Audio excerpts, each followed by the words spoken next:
Welcome back to the Wealth Actually podcast, the show that features artists, entrepreneurs, experts, and commentators that will give you the right knowledge, planning, and guidance so you can preserve your assets and enjoy your wealth. Learn more and subscribe today at wealthactually.com. And now, here's your host, Fraser Rice. Welcome back to the Wealth Actually podcast. I'm Fraser Rice. I'm here with Haven Pell, who is the Pondificator on social media and in his blog. We are in the midst of social distancing and taking care of ourselves, and so we're doing our podcast locked in our respective living quarters. We thought it'd be interesting to deal with the COVID-19 virus and how it's affecting businesses and how businesses are going to operate in this environment and then afterwards once we find a solution. Haven, how are you doing today? I'm doing great. Day 26 of lockdown. Day 26. Ugh. It's almost like pre-running for retirement or something like that. Yeah. It's interesting because I have sort of observed two things. One, how well the people that I talk to, like yourself, are just fitting right into the program and doing what we're supposed to be doing. But overall, it strikes me that compliance with recommendations seems unusually high to me. I have nothing to benchmark it against. It would just have been a perception. But it makes me think that we so often think about the absolute, and we neglect the importance of the relative. People are willing to be at home because they think everybody else is. They're no worse off than anybody else. And they say, oh, okay, this is fine.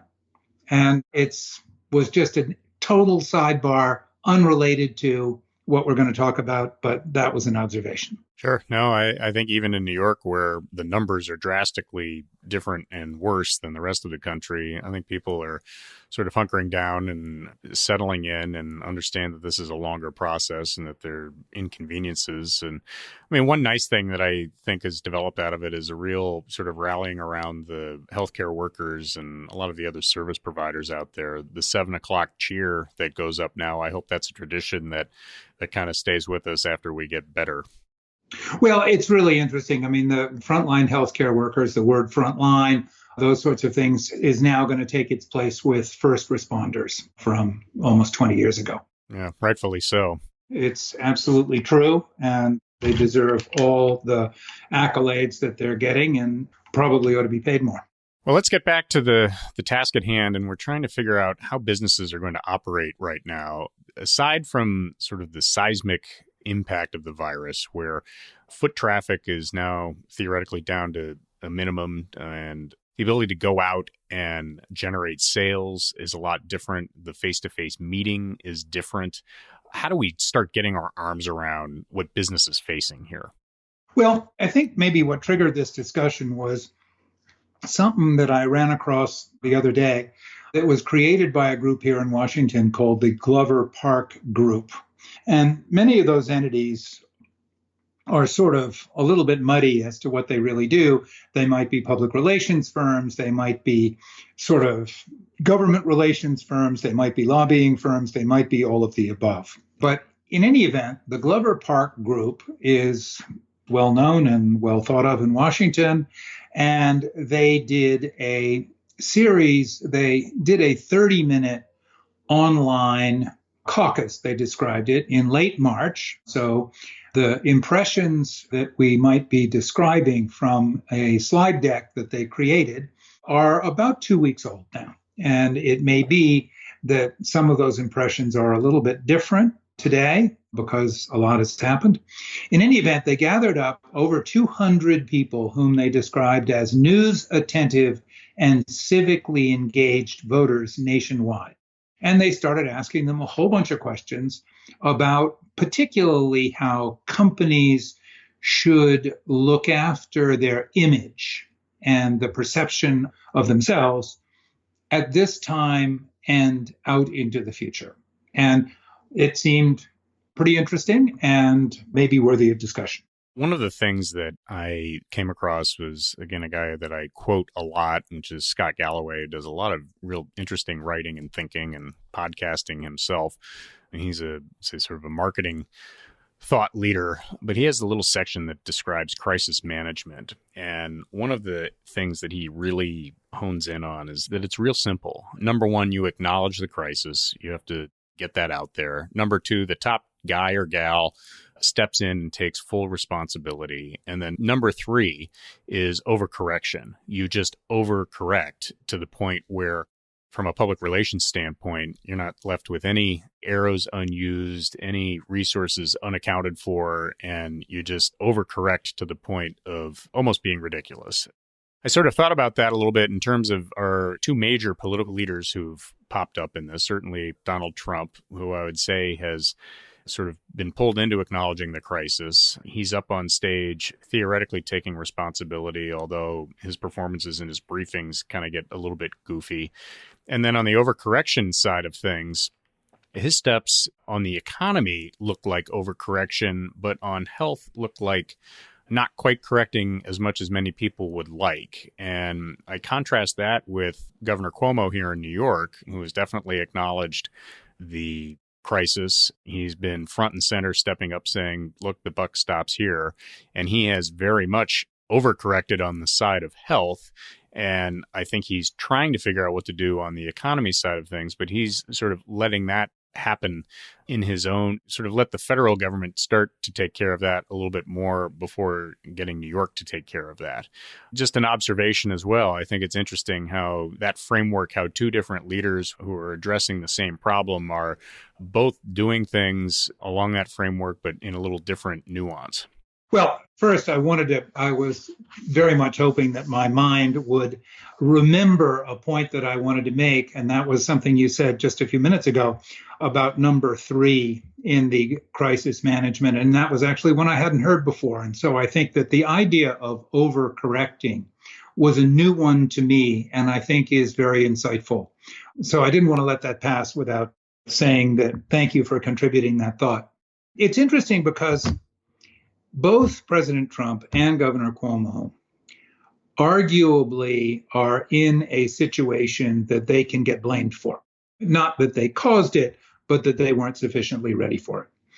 The rest of us, the companies that are being dealt with by the Glover Park Group, are in a different position. Their question is, how do they react to something external to them? Nobody's really saying that a big company caused this to happen. Well, with the possible exception of outsourcing the manufacturing of prescription drugs and so forth. But they're mostly being a fellow reactor along with the public. But the president and Governor Cuomo each could have fingers pointed at them, and they do seem to be taking a slightly different tack in terms of how they're dealing with it. And sadly, the response to those different tacks probably depends on whether you're watching MSNBC or Fox News. And it probably also depends on where you live. One thing that strikes me, I'm in sort of the epicenter of the U.S. portion of this viral outbreak, and the numbers are stark. The coverage is massive, no matter what channel you put on. I get the sense in other parts of the country that are maybe a week or two or maybe even further behind on that in terms of the effect, that this still seems like not that big a deal. And I think as a country, we're not quite on the same information curve, even though that information is out there and everyone is starting to really take the steps they need to take in order to stay safe. I agree with that. There's no question that there is a lag. It almost looks like the tide coming in. And the people that respond to the tide coming in are the people whose feet get wet first. And New York is absolutely there. And there are other places that don't see it on quite as stark terms. I think that there is one outlier, and that is a place that I left when I began about a month ago my lockdown, and that is Blaine County, Idaho, the home of Sun Valley. And Sun Valley is absolutely at the front of the tide because it is at the front of the flow of travelers. And when you have lots of travelers, then you are going to have an early exposure to this situation. And places that have less travelers are going to be further behind the curve in terms of feeling its importance. And the second shockwave I worry is that the rural areas, which eventually sort of come into broader contact with this disease are going to be less well equipped to deal with it. And that may be the second wave that comes in once the initial reports start tamping down. To that end, let's go back to the Glover Park presentation. They bring up some interesting points. And I think the first major one that struck with me is that this is a really unique opportunity. I kind of file it in the quote, "Don't let a good crisis go to waste." But it's an interesting opportunity for businesses to shape their reputation and to shape their way of doing things going forward. And this brings up all sorts of issues related to trends related to ESG, environment, social, and governance standards, and what investors are looking at going forward. But talk about what you think about that, as this is it's almost hitting the reset button for a lot of businesses. And the ones that are going to survive and do well from a reputation standpoint, this could be a real opportunity. It's interesting because there was more than ambient pressure to focus on social good. Younger workers, younger people who are sort of in their 20s and perhaps early 30s might be generalized into saying, what social good is my work doing? And companies have needed to adapt to that demographic because they need them to come to work for them and so forth. But I could imagine C-suite conversations saying, well, if we go too far, what are our competitors going to do? And are they going to somehow eat our lunch if we tilt too far toward this more stakeholder rather than shareholder approach to capitalism? So it might have caused people to be a little bit reluctant to move in that direction because you don't know what your competitor is going to do. I don't think you have to worry about the competitor anymore. I think that it is now pretty clear that, at least according to the findings of this survey, that people are going to look at how sort of socially aware you are and how you are putting general outcomes ahead of your own outcome. So I think it's going to make it a lot easier to move in that direction, and because the environment has made it sort of impossible not to. Well, and one of the things that the presentation and the survey indicate is that Americans say that they're going to really remember who stepped up and made sacrifices for the greater good. And I think coming on the heels of 10 plus years of market run up and lots of different scenarios where the news isn't all that great, and you've got financial services firms, et cetera, that have some bad behavior, that it's a real opportunity for firms that are able to do it and able to survive to really step in and get engaged with their community, engage with these sacrifices and help out their workers, et cetera. Yeah. And I paused momentarily on that same observation about the importance of the long-term impact. And the reason that I paused on that was, is that something that would be top of mind on March 26th? On the day that this group was put together? And is it possible that the thing that would have been top of mind on that day might not remain top of mind for forever? And so I paused and I said, is that really going to continue to prevail? But let's imagine that it does, and that it is a reset, and it is at least turning the rudder on the oil tanker and moving it in a slightly different direction. One of the areas that I think the massive sort of stimulus responses have put forward is the idea that the role of government, the social safety net, paid leave, universal health care, broader services, these are issues that are now front and center in the American psyche. And we're in the early stages of this where, again, we talk about government firing bazookas and howitzers and heat-seeking missiles to try to address these problems and create a floor from which the economy can work off of, and at the same time protect the safety of the people. But a lot of things that previously weren't really being discussed, whether it's stimulus spending or higher taxes or role of government, are now back. And while Bernie Sanders just dropped out of the race, it feels like a lot of his ideas have actually been dropped into place and are going to be a big part of the debate come the election. I think that that's absolutely true. And it's interesting that this situation was such a huge contributor to his dropping out, because even before lockdowns began in mid-March, trouble had begun for him. And he was, if anything good was going to happen for his campaign, he was going to have to make a comeback. And of course, when you shut the game down, no comebacks are possible. But this has been something that has definitely brought front and center his ideas about the roles of different entities in society. And for the moment, I would say that his side was prevailing, leave aside whether he exaggerates more than he needs to. Thinking about the general good is a stock that has gone up. I would agree with that. And it's hard not to agree with it. I mean, I think the big key is whether people have the ability to, or more specifically, the businesses have the ability to engage this and afford it. You know, if sales are off 90% in a restaurant, it's tough to remain open, let alone contribute to sort of the general psyche and positives that society's looking for. Going on to the next point that the presentation was discussing is sort of an interesting component where the support that a lot of these businesses are going to be receiving is going to be, there's an expectation from the public that these businesses are going to, in a sense, repay what they've gotten in terms of goodwill. And if there are bad actions after that, there is a real capacity for punishment from the public. Yeah, the note that I jotted there was pay it back in behavior.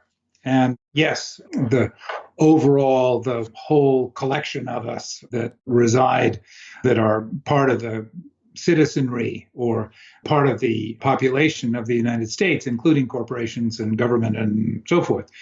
If you are going to receive something that helps you over a difficult time, yeah, you better be perceived to behave yourself pretty darn well going forward. And that's not the worst thing in the world. I think the idea that you can do what is sort of socially responsible or less Darwinian or whatever, if that can prevail so that you can do this without worrying that you will lose advantage to a competitor, overall, that seems like a good thing. That pendulum can move back towards the middle a bit, it seems to me. The next couple of points I'm going to group together because I think they relate, and that is many people are worried about the health and the economy, but are prioritizing the needs of those on the front lines. I think that everyone is starting to come around on that. In New York, we definitely are. We were talking before about the idea of it being a great tradition that at 7:00, everyone kind of claps for the first responders and the healthcare professionals and those frontline folks. I hope that's a tradition that continues. The second point that I'm grouping here is that Americans are really grateful to those people and that there's going to be a lot of different support and movement for them in their needs as they move forward from this exercise. And I think most specifically, I think kind of everyone from the Amazon workers to the front line of retail to those people who have real face-to-face duties for people that are interacting with the public. I think that's going to be looked at through a different prism now. Just anecdotally, in days filled with not very many big events, the arrival of the mailman. It's an event today. I mean, 4 weeks into a lockdown, Tony the mailman appears, and we now absolutely routinely greet him, thank him for what he's doing, and candidly, we don't receive very much mail. The junk mail is so far off that the Postal Service is in real trouble. And yet there is the nice mailman who is coming around doing his thing, and I find myself extremely grateful to him. Well, and it gets back to the delivery people here in New York, the different drivers and transit workers and so on. They're taking a huge toll health-wise, according to the numbers. And it's something that I think that, again, it's sort of taking things that we take for granted and advancing the ball a little bit and sort of reminding ourselves that they have needs too, and that it's not a certainty that their jobs are easy or that they don't face dangers in their own right. Oh, absolutely. I mean, my boarding school roommate, his daughter is, I guess she's a fourth-year resident at Elmhurst Hospital in Queens. Her residency is at Mount Sinai, and Mount Sinai has sort of adopted a variety of hospitals that are not as fancy as it is in the New York area. And so her residency is, or this stage of her resident program is at Elmhurst Hospital. And that is the epicenter. That's the one President Trump talks about, is near where he grew up. And the descriptions of what she has to go through are they're just breathtaking. And there was one situation, I mean, I suppose, let's see, a fourth year resident, probably 32 years old, maybe something like that. And there was an article that was anonymous. I mean, it didn't say who the person was, but it was she. And a person came in already attached to a ventilator, and his prospects were not good. And she found herself thinking a thought that she shouldn't have as a doctor, or she thought she shouldn't have, which is, I want to take this ventilator away and I want to give it to somebody else. Yeah, I mean, that's unbelievable. And those stories are just proliferating, especially here in New York. I mean, we're talking about folks that are just going crazy as it relates to having the right resources and the overwhelming of the staff and the different scenarios that are coming in. And with the disease really doing its damage to people with different preconditions, it's awful. And I think it's something that it's going to be another 9/11 type of event or a Sandy type of event for people who end up going through it. By nature, my inclination is, how do you fix this? Whatever the problem is, how do you fix it? And I get in all kinds of troubles by being much more interested in how do you actually fix it than how do you appear to fix it. And it makes me wonder about the whole notion of what comes out the other side of, could we begin to look at public health in a different way and get people to be more engaged in their contribution to public health by looking after themselves? And I was toying with the idea of some manner of health insurance that would require a monthly payment by everybody, but that the federal government would give poor people the money to make that payment. You would then be offered the opportunity to have a wearable device that determined how well you were behaving, eating too much, exercising too little, whatever it is, things that do not contribute to public health. And if you would be willing to wear this device, you could have your premium reduced, your monthly premium reduced, but your check from the government would not be reduced. So that you could say, look, I can go from $1,000 a month down to $600 a month and keep the other $400 if I eat well, if I exercise well, if I don't smoke, if I do all of these things. Maybe we could have some impact on public health. And I'm wondering whether any of the healthcare companies that have not had an easy time of it from a public relations perspective could get out front of doing something that would be good in that regard. I think certainly as an option, it's one to consider. And I imagine the civil liberties folks might jump up and down on that one, and libertarians might be one area where the two unite and say, well, wait a minute. I mean, it's one thing to incent behavior. It's quite another to have a wearable device and you have some third party analyzing the data and therefore analyzing your lifestyle.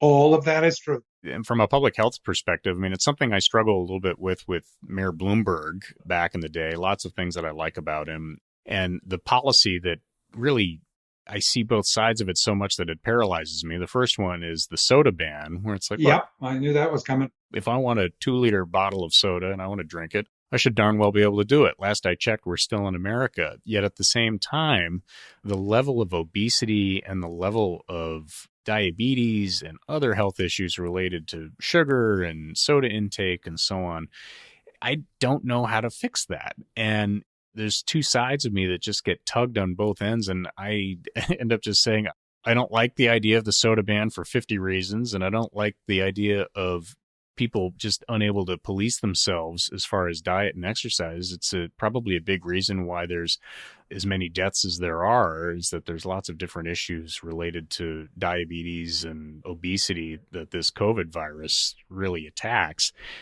But the bill comes due somewhere, and there are sacrifices that have to be made. So I'm not quite sure where I am on that yet. And it's something that as I get older, I'm sure my thinking's going to evolve, but it's an interesting point.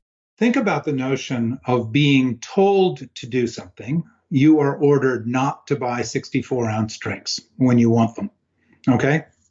And I completely tilt right over to the how dare the government say that. I get it. Now think about making a choice yourself. The 64-ounce drink isn't worth it enough to me. It's like these ads that we see where automobile insurance companies are putting trackers on cars, if you want it, and they are willing to rebate some of your insurance premium if the tracker on your car is showing that you drive safely. So you have an incentive to not speed, to not swerve around and whatever can be measured by your car's tracker, because it puts money in your pocket. Now you are making the choice instead of someone else making the choice. Does that do anything different for civil liberties arguments? Intuitively, it seems like it does, but probably not enough. I mean, there are plenty of advocates for freedom and civil liberties and so forth that they're going to figure out a way to find fault with it, even if it might be something that would, again, just nudge progress in the right direction. So we'll get back to the last 5 points here on the Glover study. 2 of them I'm going to group together again as tactics that I think that Americans want to see in communication and style coming from businesses. The first is that they want to see businesses be deeply empathetic to people's plights. And I think this is even more than normal. And the second one is to remember that it's not just business as usual, and therefore don't communicate that way. My suspicion is, and I certainly have seen it, a lot of people are struggling with how to communicate with people who are cooped up and working from home or not working at all or worried about their next paycheck.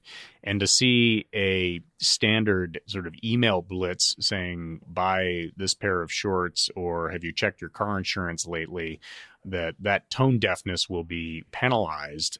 I would also argue that after a certain point, people are going to start getting real tired of hearing the word coronavirus and they're going to want to get back to normalcy, but I'm not sure where we are on that curve yet. Well, my guess is that your inbox in your email probably looks kind of like mine. And that is pretty much everyone you've ever done anything with, anyone who's got your email address. Europa Car, Hertz, Airbnb, you name it, just to think of the travel industry. Whoever has your email address is now sending you emails endeavoring to be responsive to that particular strategy that you just described perfectly. Those get old. Do you read them anymore? No. Oh, yes. We're thinking about, we're working from home, we're washing our hands, we're doing all sorts of things. But public relations can be done ham-handedly. And I think that there is some of it that is being done ham-handedly. And whether it is going to make people say, well, maybe I didn't really want quite so much of that. But certainly everybody's trying to be perceived that way. Well, so that leads us to the next point, which is, as a business, identify what relevant capability or area of expertise you can deploy to play your part. And the Glover people sort of really summarize that interesting, saying, Americans really want to root for that business that is sort of taking lemons and making lemonade, or using that ingenuity, or really participating in capitalism and entrepreneurism when the chips are really down. And I think in some ways, an interesting example of that is Zoom, which sort of was the little brother of Skype for a little while. And then all of a sudden, this work from home phenomenon has taken off, and it went from, I don't have the exact numbers correct, but I think it was from 10 million users to 200 million users. And people have adopted it wholesale, and it's turning into a real success story. And just as a further aside, there's a lot of complaints about Zoom security just being breached. And I look at it and I said, let's step back here. They went from 10 million to 200 million users overnight, basically. And to be able to scale and survive that is amazing. Now the idea, I think, is to probably step back and invest a ton in securing those different outlier problems. But you've got a new company that's born out of the ashes of a real disaster here, and really one of the real bellwethers of going forward for the economy. Potentially a major game changer. If there were to arise, imagine your area, New York City, and imagine the terrible commuting problems that you have there with the trains and the roads and the tunnels and everything. Suppose everybody, every single person who commuted to New York only came to work 4 days a week and did the 5th day from home. You have an immediate 20% reduction in traffic. Now, It might not distribute evenly over the 5 days of the week, whatever. You could try to work those things out, but let people have a choice of, you may come to your office 4 of the 5 days, and the 5th one, it's now all good enough. Everybody's doing the same thing. You work from home. Imagine the impact on the roads, the tunnels, the trains, the subway, all of that. I mean, that 20% is the part that those things are not equipped to handle. If suddenly commutes went from an hour to 40 minutes because you dropped 20% of the traffic, that's a game changer. It leads to all sorts of things. Included in that, driverless automobiles. If you're that much more productive on your way to work when you're actually going, you could find another 10 or 20% of productivity in there. All of these things, I think that's such a universal experience for people. I think it opens up the receptors for change, and the really good entrepreneurs and the really good idea people behind social change on this front, I think, have a gigantic opportunity. It's always seemed to me that the people who politically favor, for example, the business community, or, for example, government, it has always seemed to me that the wrong people are criticizing those institutions. It seems to me it's not the people who would prefer government to business or the people who would prefer business to government. Those are not the people who should be criticizing it. It's the people who favor one side or the other that should be looking at their own side and saying, how do we make this better? And I think that there's an opportunity. I mean, I don't have nearly as much of a problem as some people do about what the business community does. I think it generally is pretty good. It could use some help from time to time. And boy, I hope they use this as an opportunity to show themselves to be more a part of the collective than they have been perceived to be in the past. I think it's going to do them a huge amount of good. This leads to the second to last point that they bring up, which is passing the loyalty test. And this is really sort of Glover's way of saying that people who are sticking up for their employees, sticking up for their customers, sticking up for their vendors and their communities, they really have the chance to create that brand loyalty in the future. It reminds me of City National, which is a bank based out in Los Angeles. And one of their major storylines was that Frank Sinatra was a client of City National, and his son apparently got kidnapped, and he was able to withdraw the money he needed for the ransom at all hours of the day. And then that one incident essentially built that institution, because everyone in the Los Angeles area heard that story and said, you know what, I want to be a part of that. And that's what they grew off of. And this is the same type of thing. Those places that said, look, I dug into my pocket, CEOs who are giving back pay, the sports teams that are keeping people hired on even though there are no events running. It's those types of things that are going to be building that brand loyalty in the future. And I think it's an interesting lesson for those businesses that are able to really take advantage of it. That's such an interesting thing. I'd not ever heard that story before, but it shows, it seems to me, a pattern that had been going on actually for maybe a couple of years, where publicists and people who were thinking about public opinion and so forth started to really talk about telling stories, and that's what people remember rather than discussing your policies or discussing your earnings or whatever, but telling the story of, for example, a mid or low level employee doing something heroic and putting their picture in an ad. That creates more loyalty than the drier and more businessy or whatever things that one might normally say. So I think that the opportunity for even more vivid storytelling is going to come out of this situation. The final point here on the Glover study, which is something we've alluded to, I think, in the last 9 points, but they talked about remembering the lessons of 2008. And a lot of that, they made the point that in 2008,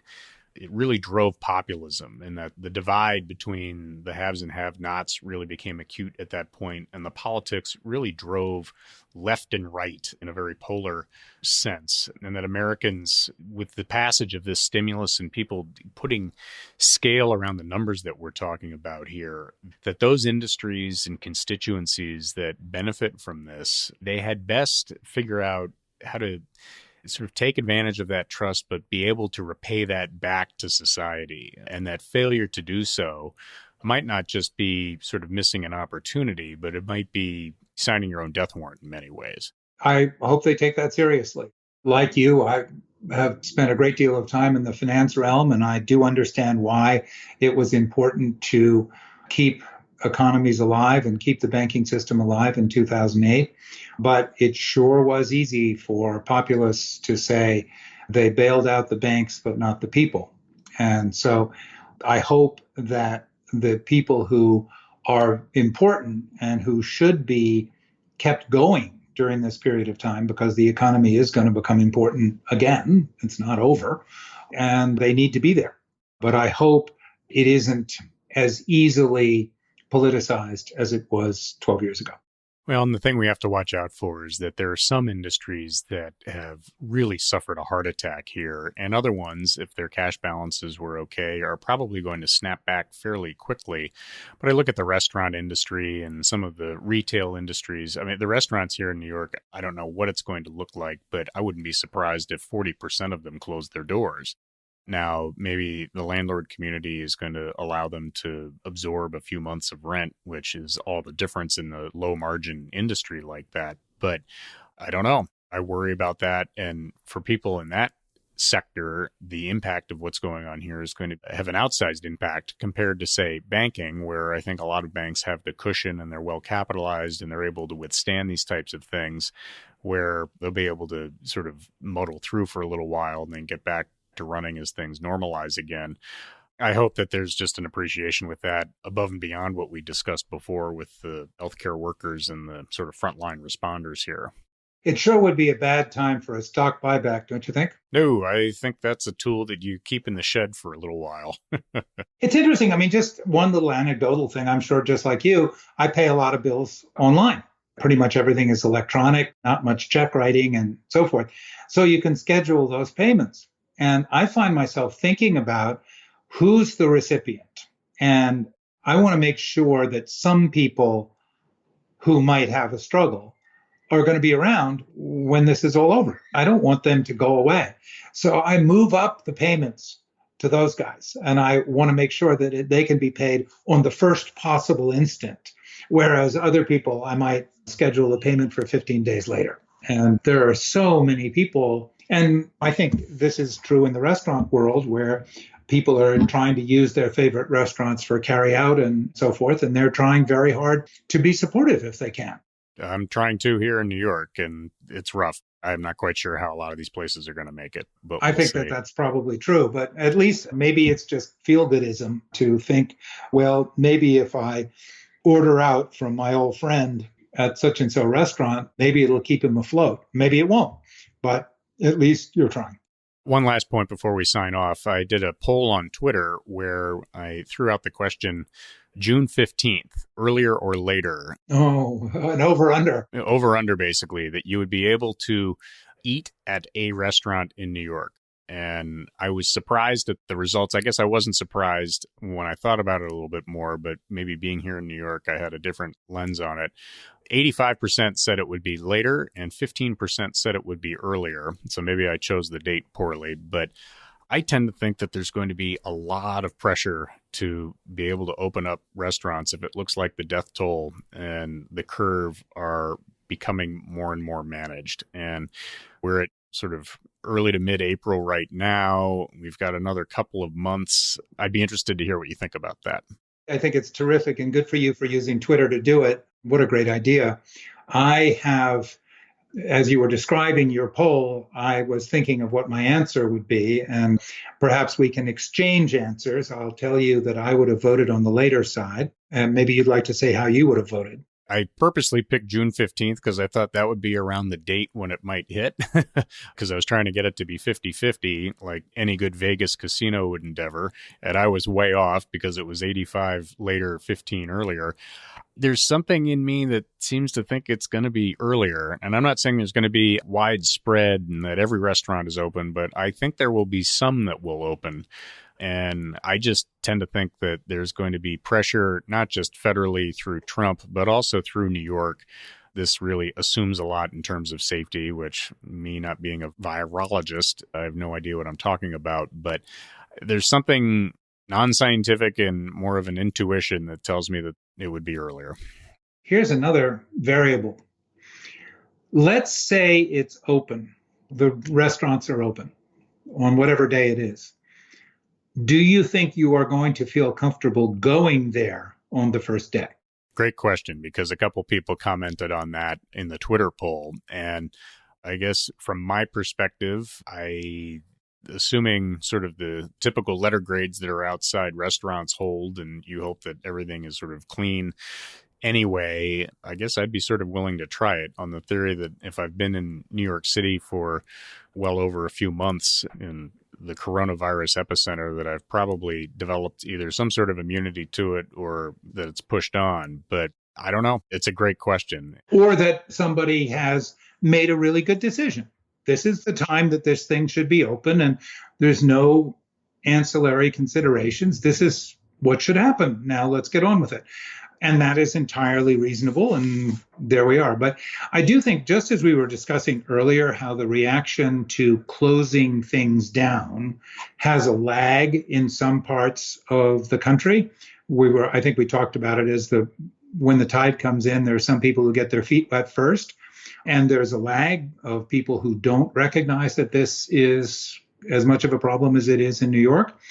I think that there will be a lag in coming back. You're probably right. I can see just from the people I talk to and so on that it's going to take a little while for people to shake hands again, if ever. Absolutely. It's going to take, I think, for instance, the conference business, when people fly to Chicago or Newport Beach to go to an investment conference, I think that's going to take a long time to get back as people sort of look at the value of certain things and whether they want to put up with the travel and then getting together with crowds. The lag to getting back to normal may be just as long as it's taken people to get acquainted to our current normal. For sure. I mean, I think that that's entirely reasonable. Cool. Well, we've covered a lot today. Let's end it there and we'll get ready for the next one. Stay safe and healthy and keep your social distancing up and running. Yeah. Great to chat with you, Fraser. I really enjoyed this conversation and look forward to the next one. Cool. Take care, Evan. Thank you for listening to this episode of Wealth Actually, hosted by Fraser Rice, author of the book Wealth Actually and a leading private wealth manager. Head on over to wealthactually.com where you can subscribe to this podcast, get your own copy of the Wealth Actually book, and connect with Fraser directly. We'll see you next time on Wealth Actually.